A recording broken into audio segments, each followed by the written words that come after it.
More or less than 11.5 wins. What do you think? I'm going more, Greeny. Obviously, the 17th game helps their cause, but so too does the fact that this team conceded. It wasn't really playing great football until the final 5 games of last regular season. They brought back basically the entirety of the roster. And I know that sometimes you get nervous about a team defending its Super Bowl title and being the hunted. 2 words: Tom Brady. They'll be just fine. Tannenbaum, you are next. Patriots, more or less than 9 wins. More. This is easy, Greeny. They won 7 last year. We could talk about what they've done in the offseason. What we haven't talked about are the opt-outs coming back. How about Dante Hightower? This was a team that struggled in the red zone on defense, struggled on 3rd down. I think they're going to be way above 9, competing for the AFC East title. Okay, that's an interesting one. We'll get to them a little later. But Orlovsky, you're next. Cowboys, 9.5 wins, more or less. All right, Tad Prescott, I'm going to say more. Mainly because, one, I got to imagine Dak Prescott is worth 3 wins. And then the 17th game gives them another opportunity to win another game. That being said, if they're going to get above 9.5, Dak will have to play better than he did in those first halves of the first 4 games. I'll say the Cowboys get over 9.5. Okay, we will see. In the meantime, what they really need is better defense. And we'll see. Last year, they were just historically awful. They allowed the 2nd most rush yards and the most passing touchdowns in franchise history. Stephen Jones runs the show there. He had this to say yesterday on 105.3 The Fan. Certainly that's one of the goals in this draft, is to improve defensively. And then, as you said, if the right guy presents himself, not unlike CD did last year, sometimes you just got to be in a situation where if he's by far the best player left on the board, then you've got to have confidence that you can make that selection. What he's talking about is how the plan last year was to go defense, and then CD Lamb dropped to them when they weren't expecting it, and they grabbed him. So the question to you, Dan Orlovsky, is if they're going to go over, if the Cowboys are going to be a playoff team this year, what do they have to do with that 10th pick in the draft? They have to take a defensive lineman. It's their biggest need. It's their biggest need 2-way, both skill-wise. They don't have enough good players there, and scheme-wise. Now, the conundrum for Dallas is there's probably not a player at the defensive line at number 10 worthy of that pick. And that's why the Cowboys are kind of in a tough spot. They need defensive line help. There's just not a player worthy of being selected there at 10. So you can sit there and say, we'll take one of those corners. Patrick Surtain out of Alabama, J.C. Horn from South Carolina. Likely going to be really good players. But Dan Quinn is coming from Atlanta, the ex-head coach, as their defensive coordinator. He is going to run predominantly that cover 3 defense that was notorious in Seattle. Well, the Legion of Boom partly became the Legion of Boom because the defensive line in Seattle, Cliff Averill and Michael Bennett, they had think of the San Francisco 49ers 2 years ago. That secondary played so well because of the addition of a guy like Nick Bosa. And so Dallas needs to fix their front 4 before they can ever think of allowing that secondary to play better than they did last year. Right. To your point, at 10 probably isn't the spot to do that in this draft. So, Mike Tannenbaum, I'm giving you that pick. With the players who are realistically likely to be available to the Cowboys at 10, who are you taking?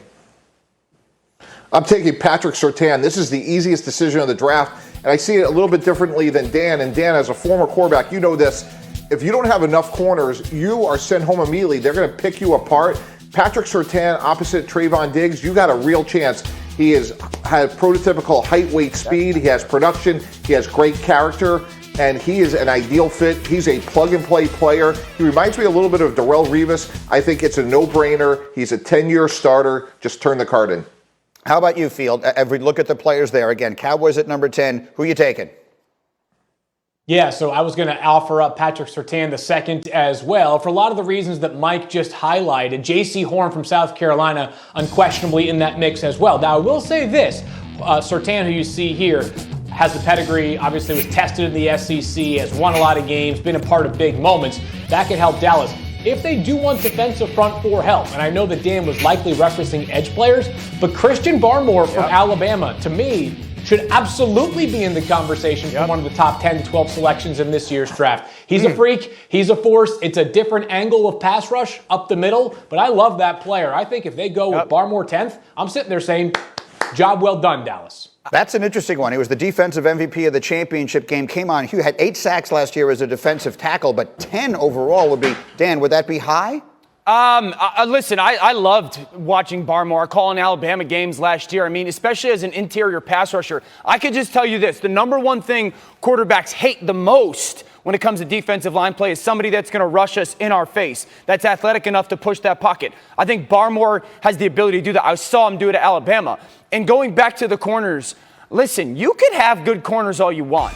If you're going to play cover 3 against me and you don't got a pass rush, I will rip you apart. We will absolutely gut you. So Patrick Surtain's going to be really good, and J.C. Horn's going to be really good, and Trayvon Diggs got a chance to be really good. If the Cowboys don't get a pass rush and they're going to play cover 3, they're going to get gutted by good quarterbacks. Interesting note. We got Surtain and Horn. Both of them had dads who played in the NFL, Patrick Surtain and Joe Horn, the longtime receiver, 4-time Pro Bowler. All right, so we've got that. Then I want you to hear something that was said yesterday by Tyrann Mathieu. So it's been nearly 3 months since the Bucs beat the Chiefs in the Super Bowl.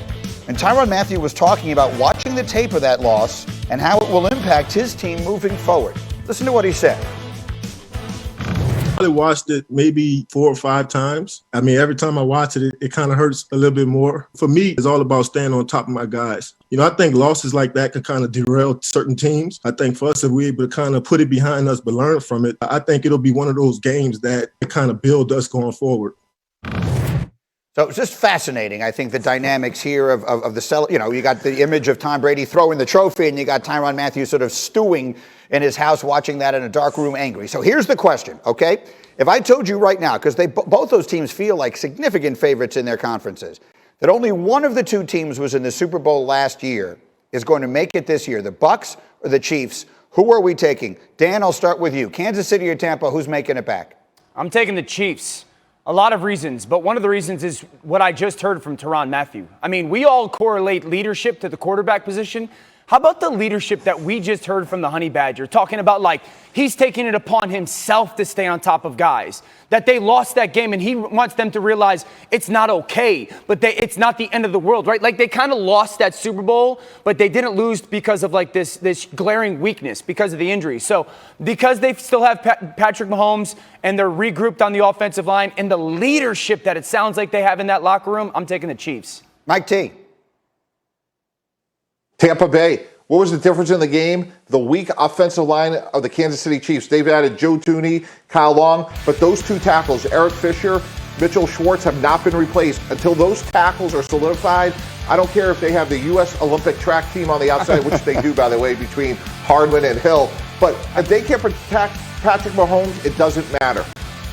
Let's see if they're able to address that need for tackle in the draft. Field Yates, who you got, Chiefs or Bucs? Yeah, I'll go with the Chiefs to piggyback on what Dan said. Love the leadership and the intangibles involved. And while I could make the case that the AFC's collective quarterback outlook has a brighter future for the next 5 to 10 years, I believe the NFC right now is better positioned with quarterbacks. You've got obviously Tom Brady, who we're talking about, but Aaron Rodgers and Matthew Stafford and Russell Wilson, elite quarterbacks that the Bucs are going to have to work their way through in the playoffs. I think their path is slightly more difficult, so give me the Chiefs. I'm betting on Patrick Mahomes and Andy Reid bouncing back in a major way next season. And fair enough. And very quickly, I'll take the Buccaneers for 2 reasons. Tom and Brady. I'm done picking against him. I'm not doing it again until he retires. All right, we'll take a quick break. As we continue here on Get Up, do the Patriots need to draft Cam Newton's replacement right now? Who should Bill target?